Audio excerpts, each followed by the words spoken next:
Agora, antes de entrar aqui nas perguntas, eu queria fazer aquela pergunta clássica ao professor Marco. O que motivou você a escrever esse verbete, que esse tema é tão assim específico, tão singular, né, tão transcendente também, então eu percebi que tem uma abordagem assim tão sensível, né, considerando aí o 100 como um sentimento elevado aí assim, relacionado à autoconsciência terapia, né? Bom dia, boa tarde, né? Boa tarde a todos. Bom, o motivador todo esse verbete foi uma experiência parapsíquica, na verdade. Eu estava numa dinâmica de grupo, né, num trabalho dentro da consciência terapia, e era um curso modular, na verdade, de saúde consciencial. Ele já foi substituído numa outra grade curricular, por uma outra atividade, mas estávamos eu e a professora Rose Carvalho, né? Então a gente estava conduzindo a dinâmica, era uma progessoterapia em grupo, e dentro da manifestação parapsíquica que ocorreu ali, nós percebemos um grupo de paraterapeutas extrafísicos.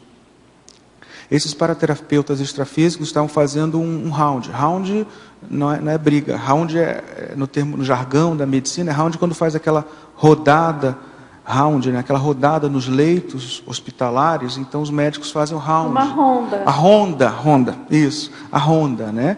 E essa condição, eu vi que estava sendo feita um round extrafísico, né?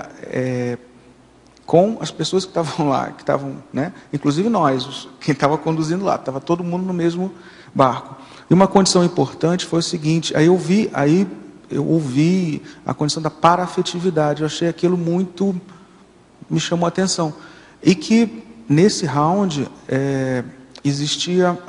estava havendo debate de como conduzir aquele grupo para atingir essa condição de paraafetividade. Só que antes teria que trabalhar primeiro com a afetividade. E aí foi aquilo que eu consegui pescar no momento, e aí fiquei pensando, debatendo, né? Eu e a professora Rosa, a gente debatia sobre o tema. Então a gente começou a entender. Aí veio a condição da autotransafetivologia, que o professor Valdo abriu, né? Ele já tinha tantos anos esse conceito, que ele estava só esperando o momento, né? E aí tudo começou a se encaixar pouco a pouco. E aí culminou nesse verbete aí, que na verdade ele é um corpo de ideias associadas a uma proposta autoconsciencioterápica de desconstrução e reconstrução afetiva, para a pessoa se candidatar a esse estado autotransafetivológico, a autotransafetivologia, que é o que, bom, pelo menos está dentro das nossas metas, né, como conscienciólogos. Então, a proposta, ela começou a partir de um fenômeno parapsíquico que a gente deu uma orelhada, uma para-orelhada. A gente procurou entender, e até o momento a gente está encaixando dentro de uma viabilidade de melhoria íntima, através da autoconsciencioterapia, para chegar, sim, a um estado superior, maior, mais transcendente, que é a autotransafetivologia. Quer dizer, então, parece que esse tema tem muita importância para a autocura. Como é que você vê isso? Sim. Esse tema, bom, na verdade, assim, talvez se eu fizer uma enquete com todos que estejam aqui, assim, se eu fizer uma pergunta, alguém aqui, dentro do que a gente está discutindo, alguém já sentiu, por exemplo, um sentimento incondicional, grande, uma coisa assim que dá vontade, alguma coisa incondicional que vocês atribuem que não era de vocês, era de uma outra consciência que contaminava positivamente vocês e que dava algo transcendente? Se eu fizer essa pergunta, muitos de vocês vão dizer: opa, eu já senti. Isso é o que a gente está chamando de paraafetividade homeostática, positiva, né? São aqueles parasentimentos, aquelas condições que você, na verdade, você tem como transcendente, são invasivos, cosmoeticamente invasivos dentro de você. A grande condição é o seguinte: se essa condição ela é tão prevalente entre nós, que somos intermissivistas e estamos buscando nos aprimorar, o aprimoramento, né?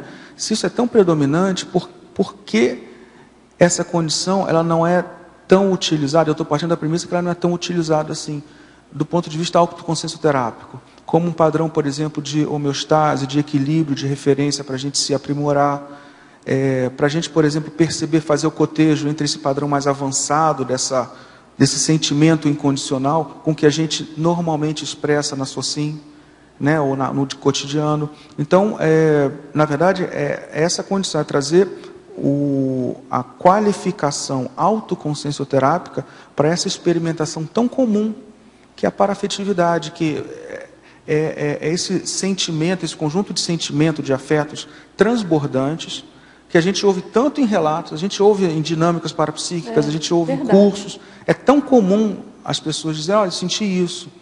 É uma gratidão maior, ou é uma admiração por alguém maior, transcendente. Aqui na megaforização. Na megaforização. Se ouve demais, direto. Então, se isso é tão prevalente dentro do nosso caso aqui, a gente está usando, nós estamos usando como pesquisadores isso de forma autoconsciencioterápica, ou seja, diminuindo aqueles sentimentos, ou aquela forma de psicossomaticidade que é antagônica a isso, mágoa, raiva, um monte de condições que são mais instituais e que, pelo menos em teoria, não deveriam nos interessar, né?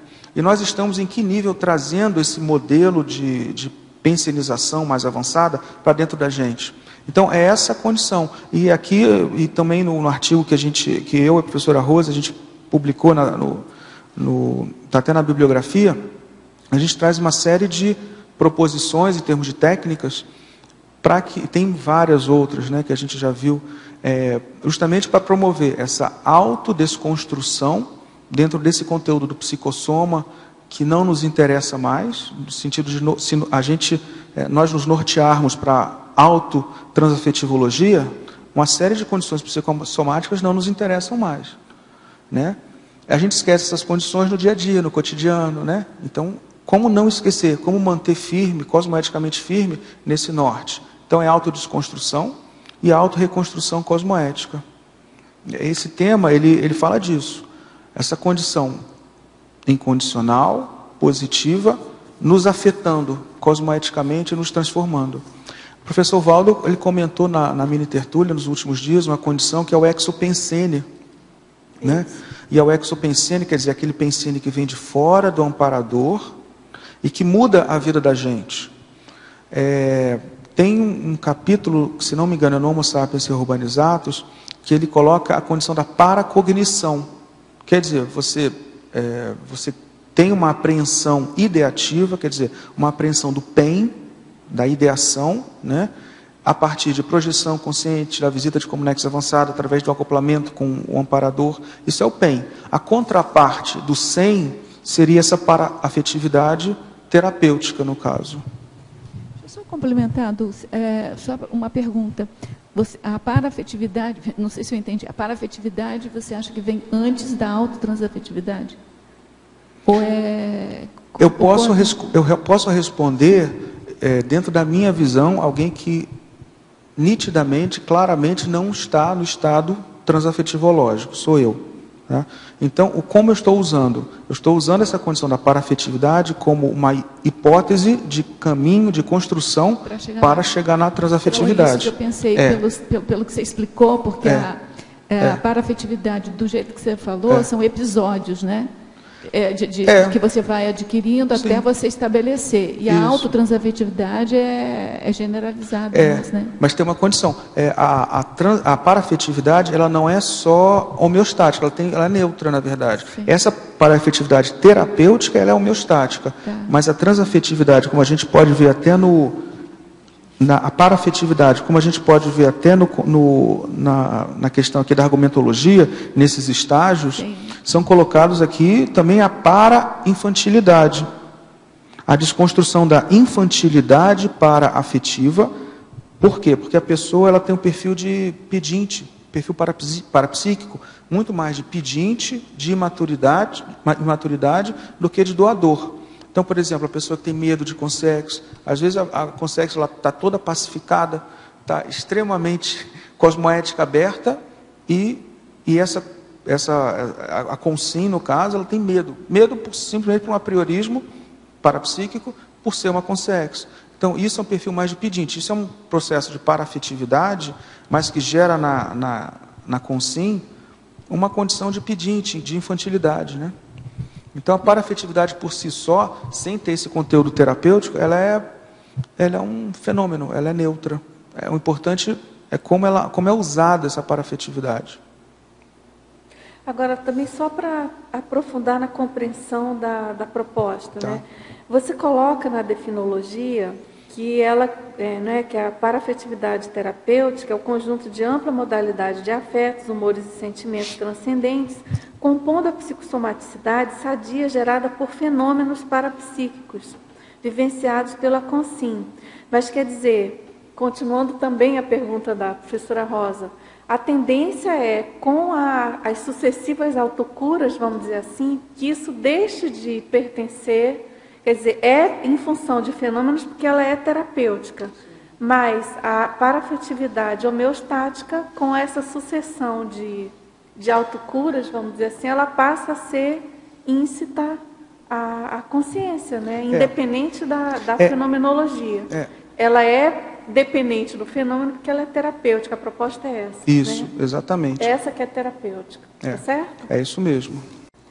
Agora, a gente ainda tem uns minutinhos, eu pediria que você comentasse sobre esses estágios que você colocou na argumentologia. Isso.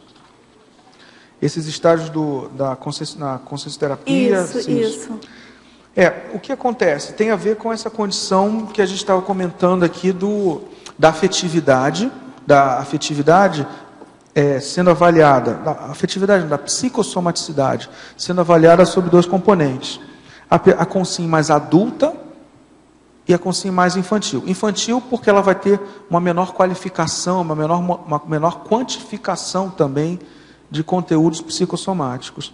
E isso, quando é referente ao perfil psíquico, eu estou chamando de uma infantilidade ou adultidade afetiva.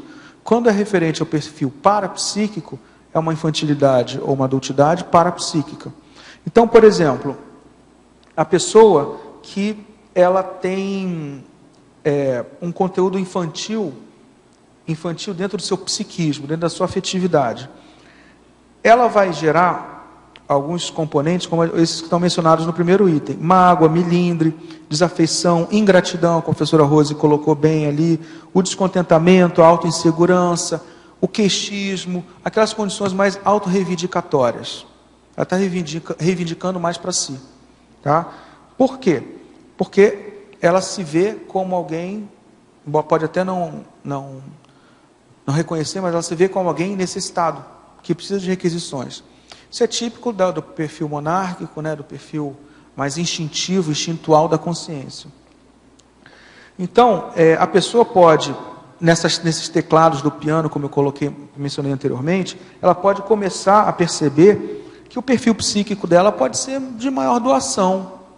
Né? Então, ela começa a desenvolver, e aí, da infantilidade psíquica, ela pode ir para a adultidade psíquica, ela pode desenvolver sentimentos mais qualificados e complexos, e que acabam, na verdade, gerando um perfil mais de doação. Ela já se sente segura, não precisa reivindicar, então ela começa, na verdade, a doar. E aí ela naturalmente vai desenvolver alguns perfis afetivos, como, por exemplo, o altruísmo, a gratidão, a satisfação benévola, que tem muito a ver com o sentimento de não competitividade, a empatia, a cooperatividade. Isso dentro do perfil afetivo. Agora, dentro do perfil paraafetivo, nós temos a para-infantilidade e a para-adultidade. Ou seja, a pessoa é ou não é pedinte na hora que ela está lidando com o parapsiquismo. Ela é pedinte, por exemplo, quando ela é mística. Ela precisa criar uma névoa diante das situações, ou quando ela não deixa as condições claras. Ela é mística, por exemplo, quando ela está para-apaixonada. O guia cego, muitas vezes o guia cego e a Consim têm uma relação mútua de apaixonamento. Congressos sutiles, A mesma condição dentro da sexossomática. E o medo de consegue, são condições que a pessoa é insegura e pede para si. Agora, dentro do outro crescendo, a pessoa pode, dentro dessas manifestações parapsíquicas, ela pode desenvolver um perfil psicossomático que é de doação. E aí vem a ressalva. Quando ela atinge isso, isso passa a ser muito mais profundo. Porque se tem um senso de humanidade, uma pessoa humana, existe um senso de para-humanidade que é muito mais profundo. Uma condição, por exemplo, sempre me chamou a atenção, os trabalhos parapsíquicos lá da OIC, e sempre, de um tempo para cá, sempre que eu percebo um padrão específico de amparo, o nível de para-admiração por aquele corpo clínico, corpo de terapeutas, eu falo, chegou aquele padrão de consciência. Então, assim, poxa, se a equipe extrafísica, né, algum componente que eu percebo como mais avançado, está percebendo isso, eu acho que é meu dever correr atrás de também perceber isso. E qualquer sentimento contra isso mostra, na verdade, um nível de infantilidade paraafetiva. Então, são esses exemplos de paraafetividade que a gente tem que buscar, identificar, porque isso está disseminado entre a gente, a paraafetividade, as manifestações paraafetivas. Então, a gente tem que identificar, buscar, perceber, classificar e fazer que isso realmente construa algo significativo para o nosso dia a dia. Certo. A gente tem aqui perguntas. Vamos lá, então? Na estrangeirismologia, na página 30, primeira linha, como ocorre essa reversão do zapping emocional? Sim. O zapping emocional que a gente quer colocar é aquela condição da avidez. O zapping é aquele movimento de quem está com o controle remoto, estou na frente da televisão, né? O zapping. A pessoa fica lá trocando de emoção, né? Trocando. Isso é uma condição importante, por exemplo, em relação a outra condição da estrangeirismologia, que é o sensation seeker, que é o buscador de emoções. Então, o zapping emocional é justamente essa condição da pessoa estar o tempo todo trocando, buscando emoção de modo ávido. Isso indica uma condição mais de carência afetiva, carência da adrenalina da emoção. É importante lembrar aqui, algumas pessoas brincam, né, em relação ao tema, né, esse tema não faz nenhum tipo de apologia ao emocionalismo no sentido convencional, tá? Nem no sentido não convencional, nenhum emocionalismo. Essa paraafetividade, a gente está querendo trazer uma proposta diferente de vivência, porque a gente vê na verdade se vê na prática muitas vezes as consciências tendo um dualismo, né? Ou uma condição psicossomática, e a condição psicossomática é aquela coisa realmente que é piegas, sem discernimento, sem reflexão, ávida pela adrenalina. Ou então, muitas vezes a pessoa vê a condição mais racional negando todo um universo psicossomático. E o que a gente está querendo ressaltar aqui é que existe uma forma inteligente de usar a psicossomaticidade, que é a utilização do autodiscernimento afetivo. Né? Então, por exemplo, a reversão do zapping emocional. A primeira coisa é você buscar, como eu vou fazer na prática, como eu vou reverter esse zapping emocional, essa condição de ficar a todo momento buscando, né, de forma ávida, essa emoção. A primeira coisa, a gente tem uma técnica chamada técnica da checagem holossomática. Eu gosto muito dessa técnica porque ela foi descrita pelo professor Naruto Takimoto e ela é muito prática. Você não precisa de um laboratório, você não precisa de uma câmara de reflexão, você instala a câmara de reflexão no seu dia a dia a todo momento. Então, como essa técnica da checagem holossomática? Você verifica como estão os seus veículos de manifestação. Como está, por exemplo, o seu corpo físico, ele está denotando por exemplo, algum emocionalismo. Uma coisa é eu estar falando agora assim, né, todo ostensivo e tudo mais. Outra coisa é falar todo encolhido, todo amuado. Outra coisa é ter uma postura ergonômica que favoreça, na verdade, a minha condição energética, a minha força presencial. Então, a questão emocional, ela é emocional e do estado consciencial do indivíduo como um todo, ela é muito caracterizada pela condição física. Então, como é que está o meu corpo físico agora nesse momento? Aí depois que a pessoa viu a questão do corpo físico, como é que está o meu corpo emocional? Como é que está meu psicossoma? Depois ela responde a outra pergunta: como está meu estado energético agora? Minhas energias estão expandidas, estão recolhidas, estão mais densas, estão espinhentas, estão calmas, estão plácidas? E a quarta pergunta é como está o meu estado mental, o mental soma, né? Como é que está o meu estado, por exemplo, de meus atributos da vontade, da clareza de pensamento, minha logicidade, meu autodiscernimento. Então, essa técnica com as 4 etapas, né, contemplando o corpo físico, emocional, psicossoma, energético e o mental soma, compõe a técnica da checagem holossomática. Ela é bem legal, ela é bem válida e muito prática e bem útil. Certo. Tá? Agora, continuando essa primeira pergunta, ele também coloca: o serenismo é a ausência desse zapping em contato com heterosséries dos mais diversos? Olha, em relação ao que eu estou descrevendo de zapping emocional, eu não tenho dúvida. O serenismo, ele não